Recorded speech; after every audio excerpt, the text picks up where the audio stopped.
All right. Today we talk about what's called the complex Ginzburg-Landau equation. Let me motivate that. I guess you remember we looked at model A, which is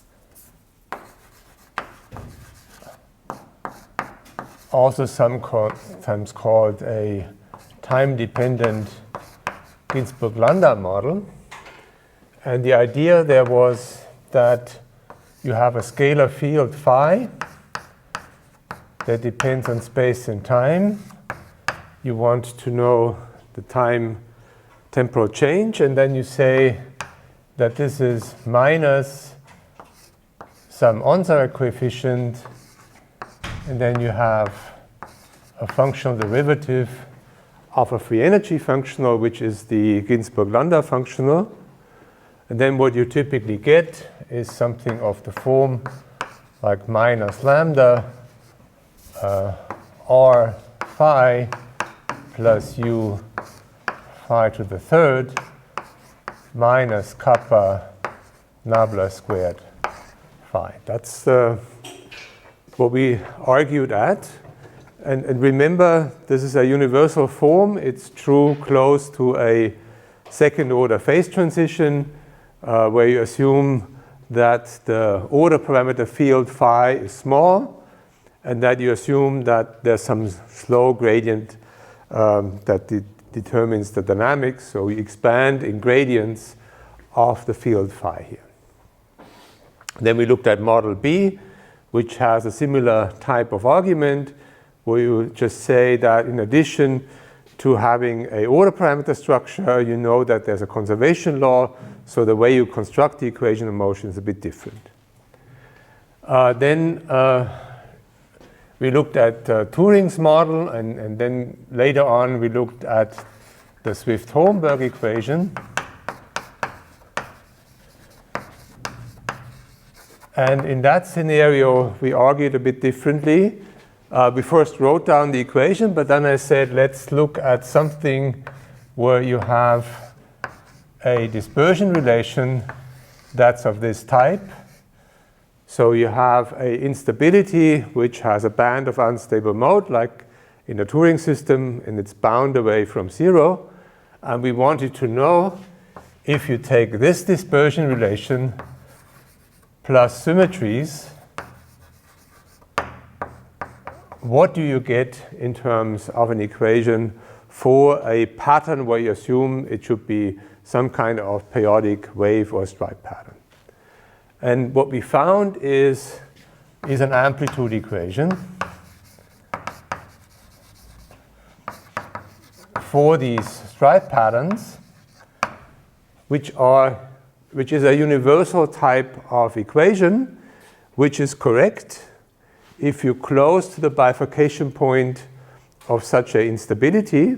So that's an assumption similar to the time-dependent Ginzburg-Landau, where you say you're close to a phase transition. And we have required symmetries. And along the way, we have also assumed that there is slow gradients. So we have expanded in gradients of our amplitude. Right, so that's how we constructed equations. Now, what's the complex Ginzburg-Landau equation? There, the question is the following.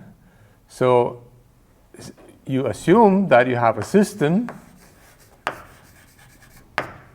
which locally has limit cycle oscillations.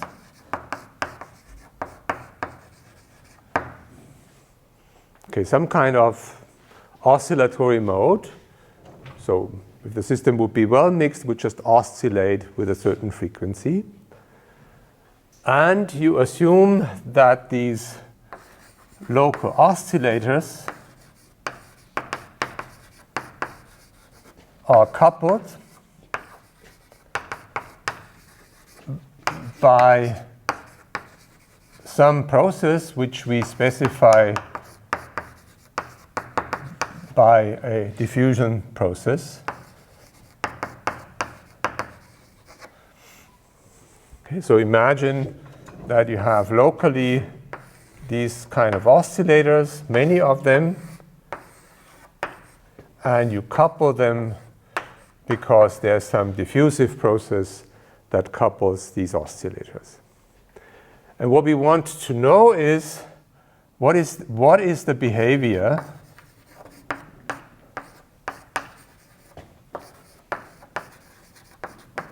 of such kind of systems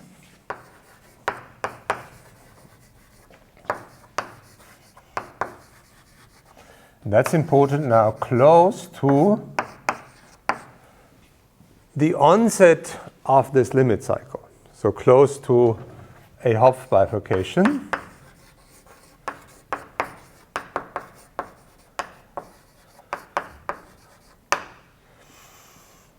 And to be more precise, close to a supercritical Hopf bifurcation, because we want the system to start with a small amplitude close to the transition in the same kind of reasoning as you say close to a second order phase transition. You have an order parameter that starts slowly as you go below the critical point. So close to a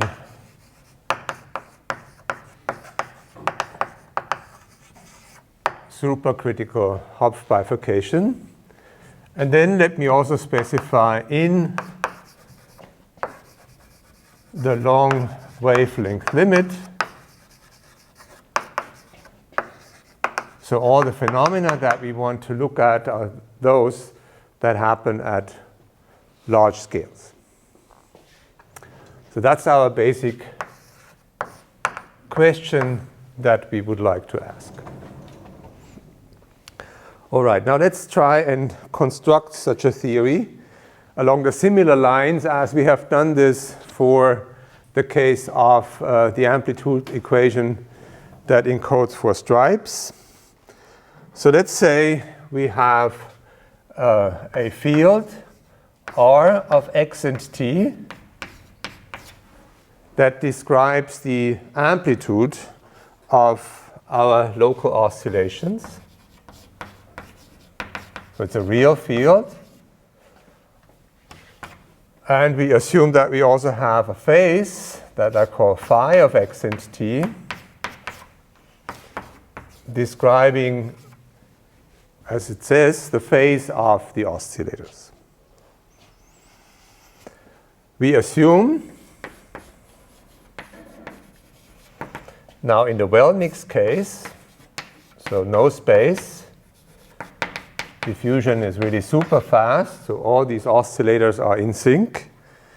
And then I have an equation of motion that is just the normal form of a Hopf bifurcation.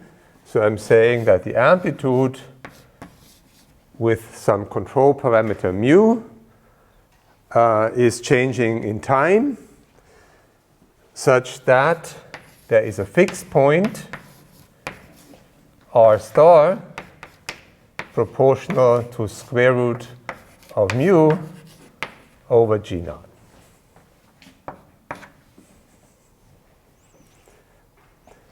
That's not a limit cycle, that's just an amplitude that goes to a fixed point.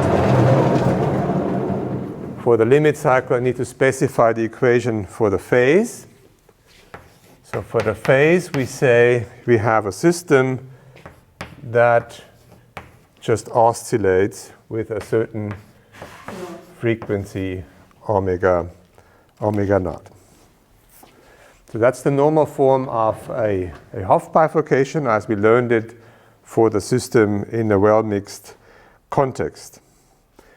Now let us write this as an equation, not for R, but let's define a complex amplitude as we did before, which is the real amplitude, the modulus of our oscillator and the phase.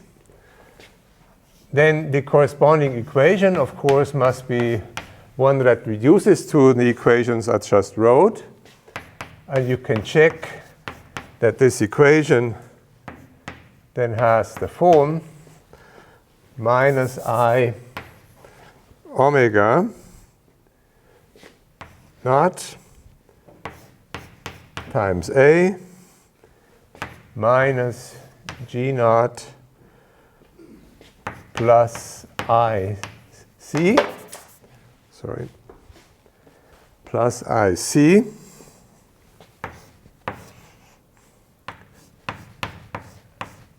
A squared A.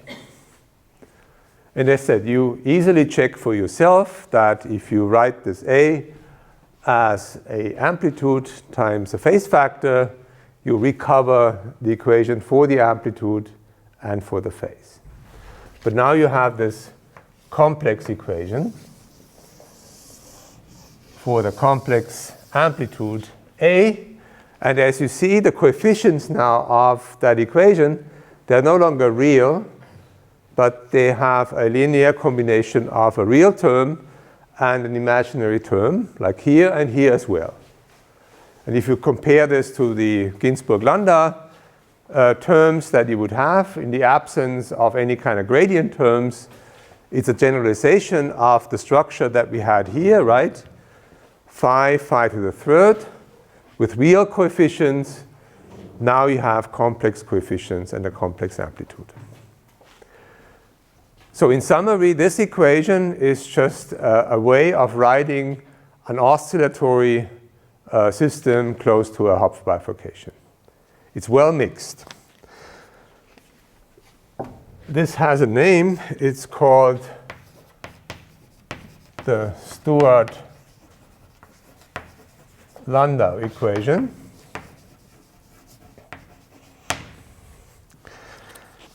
And now let's just add diffusion. So let's write now for the spatially extended system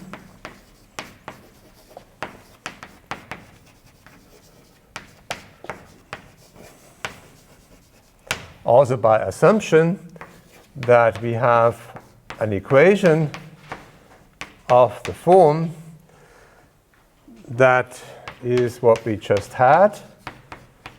So omega 0A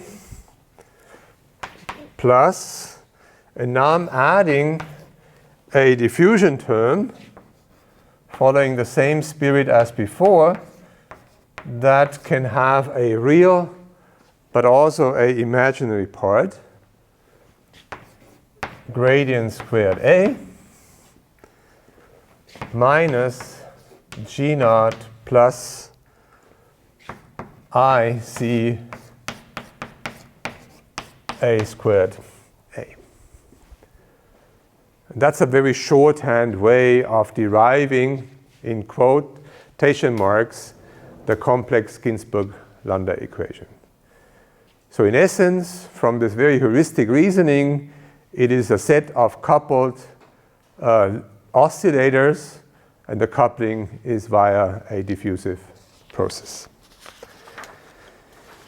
Good, now let's try and derive this in a bit more rigorous way, along the same lines as we did this before.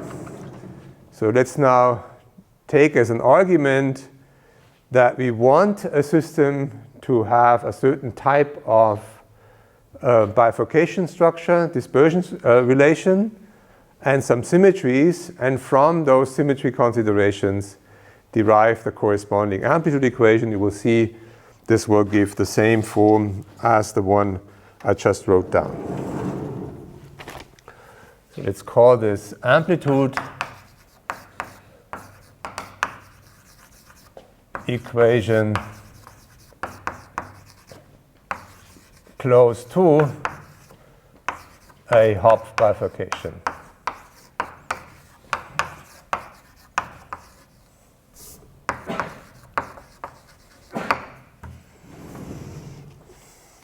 So we start from dispersion relation,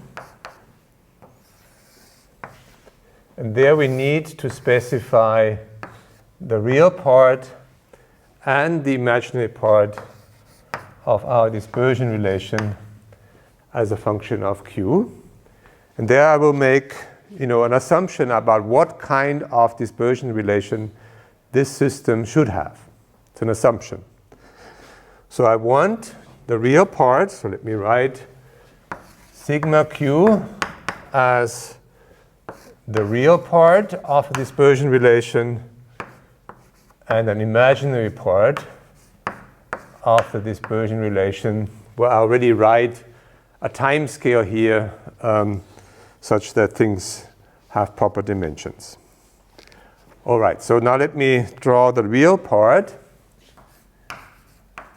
mu Q as a function of Q. What I want is that this has a structure such that as a function of my control parameter, there is a certain threshold value that I put at mu equal to 0, where the real part of dispersion relation cuts through 0 in a way that has an instability that's localized at Q equal to 0. That's distinct from this case, right?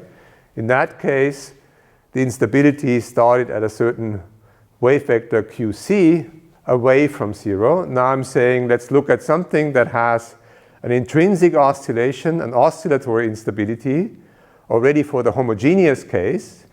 So for spatially uniform perturbations corresponding to wave vector equal to 0, that means I want this to be a homogeneous oscillatory instability. All right.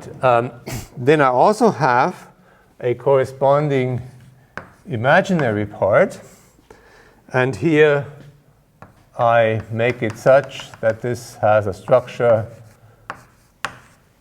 which, sorry, I should make this solid. The dashed line here is for mu equal to 0. Here I want the frequency to be omega c, right at the transition point.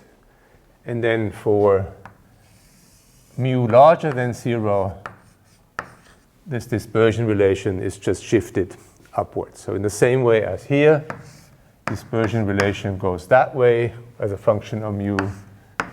Here the imaginary part goes the same way. Let me write this in terms of an analytic expression. This means that the real part is the bifurcation parameter mu minus q psi naught squared, where psi naught is the typical length scale of the problem, such that q is chosen to be dimensionless. And the terms that come here in a higher order in the wave vector is order q to the 4th. And that reflects this structure that you see here. For the imaginary part, so here for the real part, for the imaginary part, we do have omega q. Right at the transition, it is omega c. And then I'm having some parameters, c naught tilde c1 tilde q psi naught squared plus order q to the 4th. So I reason the same way as before. For the frequency, I want it to be omega c right at the transition point, and then I just do a expansion in orders of the wave vector. Here is a constant term. This is the square term in q, and then there's higher order terms that I neglect. These coefficients, c naught and c1, they can also depend on mu, and actually I chose it here such that I want omega c to be the frequency at mu equal to 0, and that means I'm choosing the dependence of c naught tilde on mu such that at mu equals 0, c naught tilde is also 0. So that's the structure we want to match. In addition to that, so in addition to matching dispersion relation, we also want that there are certain symmetries that the system obeys, and they are quite standard, general. Here I only want the system to have translation, invariance, parity, symmetry, and rotation invariance, as you would suppose for a system that has no space direction of space or no particular parity singled out. Then the theory I want to describe is one for the field phi of x and t. That's the field that I measure. That's the field I want the equation for. But I don't know, right? I don't want to specify the field theory for phi. I only want the theory for the amplitude close to the bifurcation point. So as before, I'm saying that this is an amplitude that may depend on space and then time, and I single out the term that appears naturally because I do have a Hopf bifurcation, and that means I only have a unstable mode close to the bifurcation point that oscillates uniformly in space. So I have to write here minus I omega c t. So I have a uniform oscillation that is the equivalent of the carrier wave that we had that was a periodic modulation for the stripe pattern. And of course, for that to be real, I need to add the complex conjugate to that. So that's the field for the underlying model that we study. But this is already the field considered as a variable of the trigger point. It is the general field, but, as you say, close to a bifurcation point. The general theory could be really, really complicated. I only want to know how should I describe the system close to that bifurcation point. Because otherwise, I have nothing I can build my expansion on. So in general, the theory is not really constrained in its structure. But close to bifurcation, you will see it is, because I'm assuming that, right? I'm assuming that this dispersion relation is the guiding instability of my system. That's why I'm making this assumption here. And that's in general not valid if you're far inside the unstable regime. Yeah? Why do we have instability only for mu equals 0 and not for mu? That's our assumption. You could have a different type of, you could also ask what happens if the type of instability is different, meaning I have a band of unstable modes and I want to have a oscillatory instability. And then you have to reason differently, you have to write down a different type of theory. Okay? So that's really the constraint under which we derive the theory. If the system has no Hopf bifurcation, this is not valid. And Hopf bifurcation means, say it again, that the homogeneous system, the spatially uniform system, as I cross from mu negative to mu positive, starts to oscillate. That's my assumption.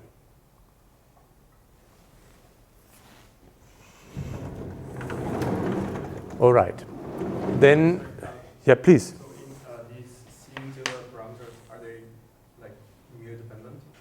They could be mu dependent. So in general, you could have C naught twiddle of mu, and also C1 could depend on mu.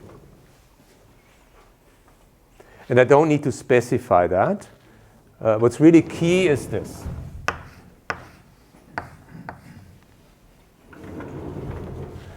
This has a name. It's called a type 3O is instability. That's a classification scheme Holmberg came up with. We had 1 and 2. 1 is the Turing instability. This is this type of instability.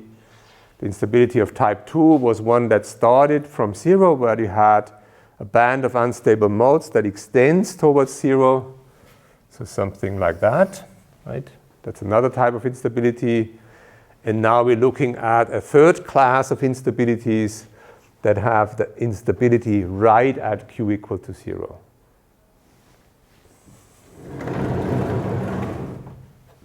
Okay, now let's work it out in a way as we already learned it.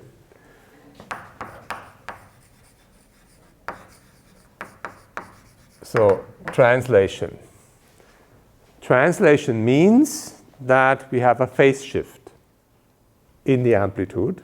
Remember this from the stripe discussion, that's what it meant to have a translation in the field of phi. So along the same lines of arguing, you can have on the right-hand side a term that's linear in A, because that has the same phase shift as the dTA on the left-hand side. And all the other terms have to have that structure with an A singled out, and the rest needs to be the absolute of A. So you have terms which can be of that type, okay, etc. What about rotational symmetry?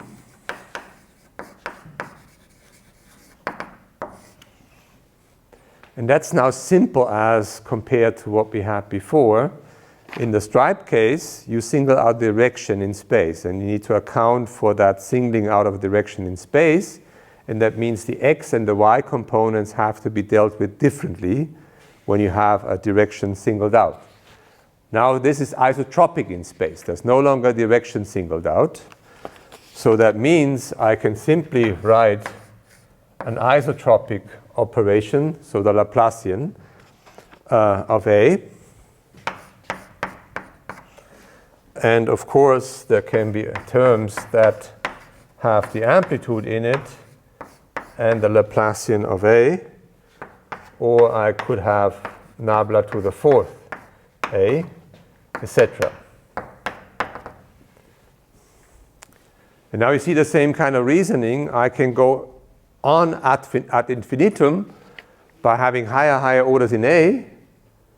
They are excluded by the fact that I have close to a supercritical bifurcation, so they become smaller and smaller and smaller. I assume that my system is dominated by long wavelength modes. So in the same way, these terms with higher order gradients, they become smaller and smaller. And that's why I can neglect these higher order terms, and maybe even those that I put here in the third row. And then you're basically done, right? Because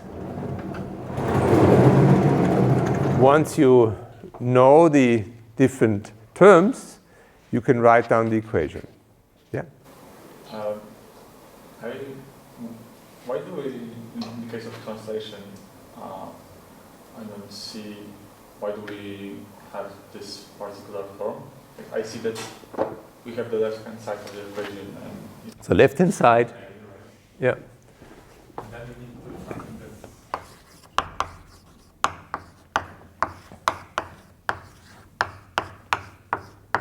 Right, that's what you have on the left-hand side. And when you do a translation, that means you multiply A by a phase shift. So e to the I something. And on the right-hand side, I need to have this term cancel, because the equation needs to be invariant under translation. So invariant, so the amplitude equation needs to be invariant under phase shifts. And I can achieve that if on the right-hand side I have an A, because then just trivially, the phase space factor cancels out. And here as well. Here it cancels out because you have a left-hand side that's proportional to A, and here it cancels out because I take the absolute squared. Okay? Same argument as we had last time. So now from those considerations, by symmetry alone, we will have this. Well, I guess this was an assumption as well. We want a dissipative dynamics that's linear in time. And then on the right-hand side, I need to match the dispersion relation. So I need to have a linear term that's in general complex, but I need to fix it. So I need to fix the C naught and the mu such that I'm recovering those relations here I put in. Okay? And I'll do this in a second. The same for here.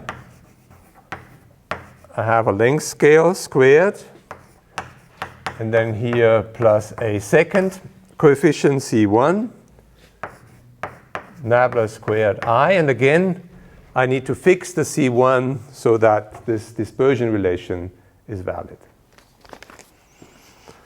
And then I have a third order term that you can write this way with a minus IC3. You can also write plus IC3. That's really up to you. It's a convention. What's not really a convention is the minus sign here, because I really mean this G naught being positive, such that we have a supercritical bifurcation with the amplitude being proportional to the square root of mu divided by G naught. Okay. And here I have then A squared A, and here I stop, neglect all the other higher order terms. So I'm crossing out all those terms here. I'm neglecting this one, that one, this one, and all the higher ones. I'm focusing on these terms alone.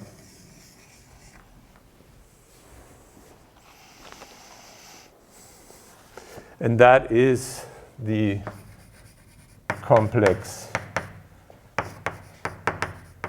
Ginzburg-Landau equation.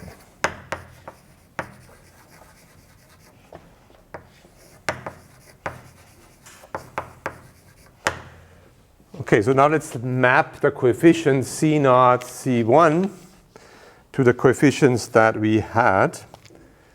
So for that, I'm just comparing the dispersion relation I get from the complex Ginzburg-Landau equation. Let's write it down. This is mu 1 plus I C naught minus length scale squared 1 plus I C1 Q sine, oh, sorry. Yeah. Let me write Q squared here. And then, because this is the ansatz for phi, right? I need a dispersion relation not for A but for phi. That's why you have this minus I omega C T naught.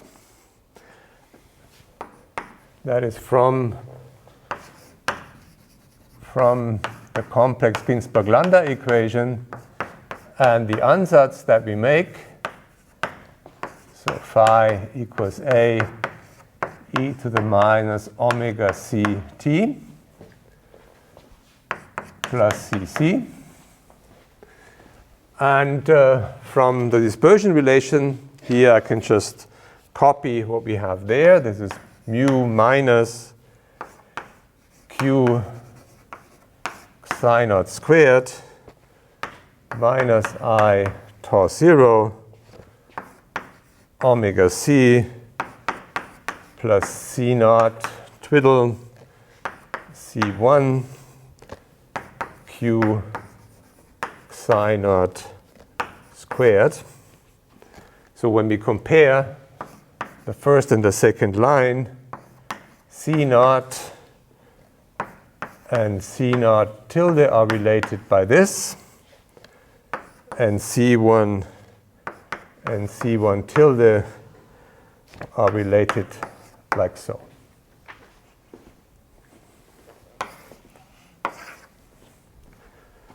And here you see again what I said in words before. The choice of me having omega c be the value right at the bifurcation point implies that this parameter c naught tilde is proportional to mu and vanishes there. Okay, so fine, we have an equation of motion that fulfills all these requirements dictated by symmetry and dictated by the dispersion relation. Now what's beautiful about this equation, and I have to wipe the board for a second. Sorry, but why didn't you say anything about the parity symmetry? So far? Pardon? There was also parity symmetry, and we didn't say That is in the translation symmetry built in there. So if you look at the equation, it still looks a bit ugly because there is a time scale, there is a length scale, and there's this parameter C naught, C1, there's a nonlinear coupling parameter G naught, and there's also this parameter C3. So there seems to be a lot of parameters you need to worry about for this theory, but actually this can be reduced quite a lot. So first, C naught can be eliminated by a simple phase shift, namely by shifting A to a phase minus I C naught mu t over tau 0 times A. And then when you make this replacement in the equation of motion, you see that the C naught drops out. So it's not really an important parameter. We don't have to worry about that.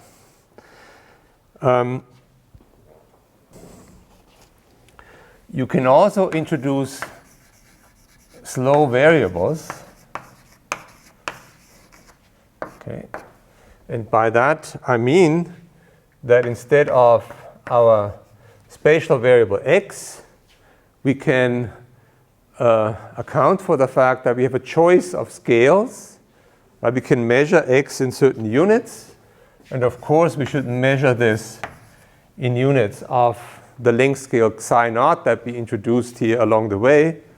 So here, this is a length scale of the problem that's dictated by the underlying theory that you want to study.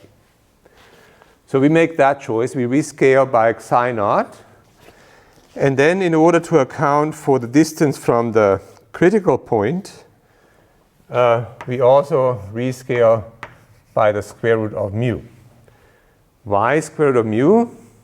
Well, if you look at this dispersion relation, this is a parabolic shape. So as you change mu from 0 to some finite value, the width of the band will scale as the square root of mu. So the typical length scale in the problem has a scale that's proportional to square root of mu. That's why I'm making this choice here.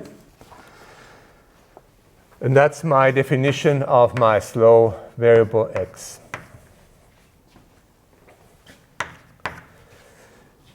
The time variable is t over tau 0. That's trivial because tau 0 is my basic time scale, and I measure it time in units of that. Here I have a power of mu as well. And that comes from the fact that if I look at the equation of motion, right, the time dependence of A is to leading order mu times A. So time has to be rescaled by powers of mu, linear and mu. That's the definition of the slow time scale. And last, I can also define a rescaled amplitude. Here, I should also write something which you should be able to guess. Okay, it's a supercritical Hopf bifurcation. The critical value of A is square root mu over G naught. And that's what I have to single out here. Square root mu over G naught is the basic scale of the amplitude, and I take it out. So when you do that, and even if you wouldn't be able to guess that this is motivated by the structure that you have, once I write it down for you, you just insert it into the complex Ginzburg-Landau equation that you see here, do the algebra, and then you get the result that I write down now. So you just have dt A tilde, T naught has dropped out. On the right-hand side, you have A tilde because the mu has dropped out by the choice of time scale. So it's 1 now instead of mu. And then I have plus 1 plus I C1 nabla squared of x A tilde minus 1 minus I C3 A tilde squared A tilde. And now you see this is quite a universal equation. Its structure is defined by the fact that we have a Hopf bifurcation. And the only two parameters that you really deal with are those two.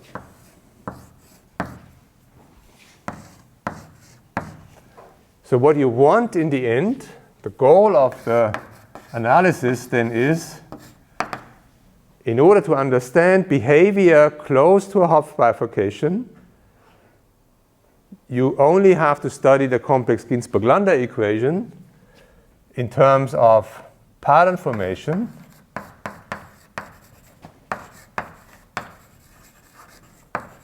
meaning instabilities of all different kinds, as a function of C1 and C3. C1 is a coefficient that modifies the linear part,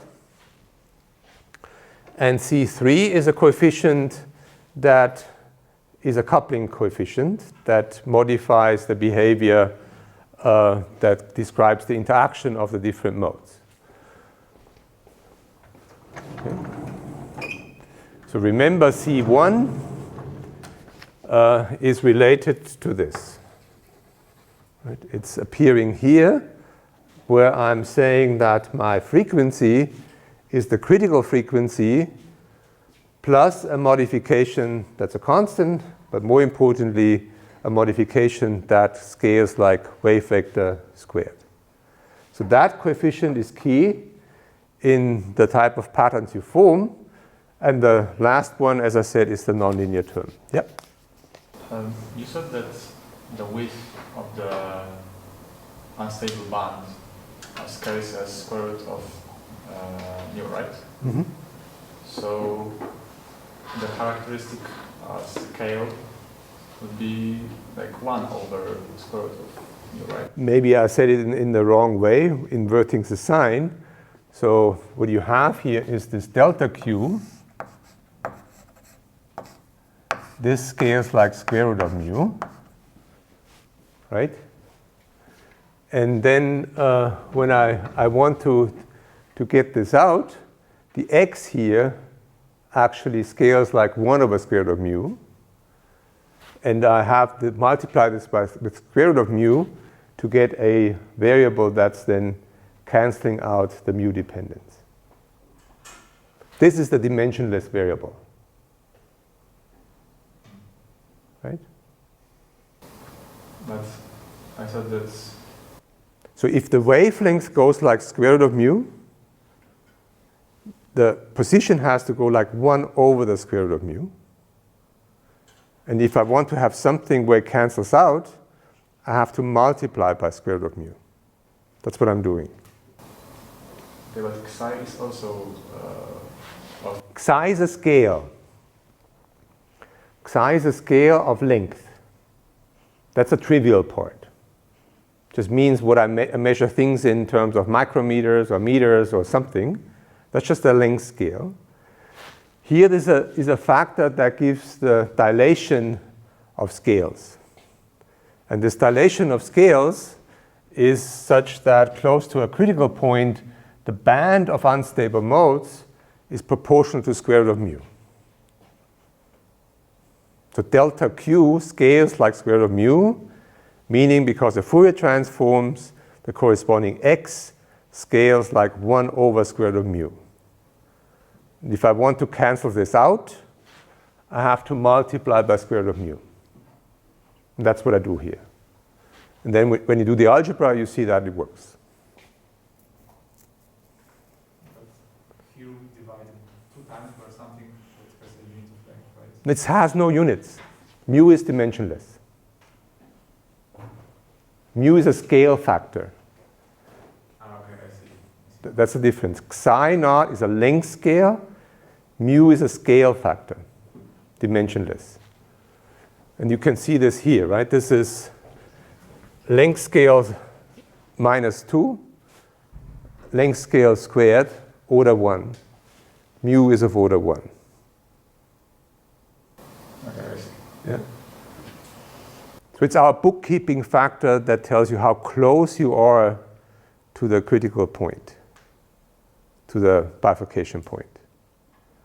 And because of vicinity to the bifurcation point, the relevant scales, in terms of their dilation, they scale with different powers of mu. Things slow down close to a bifurcation point, and dynamics has a longer and longer length scale in terms of what's the relevant scales that matter at the bifurcation point. That's why I call it slow. Slow times, slow variation in space. Yep. Good, I think that's a good point to stop and have a break for 15 minutes. Let's meet here at 20 past. And after the break, we'll focus on this. We want to now analyze this equation and figure out what the instabilities are and what kind of patterns we get.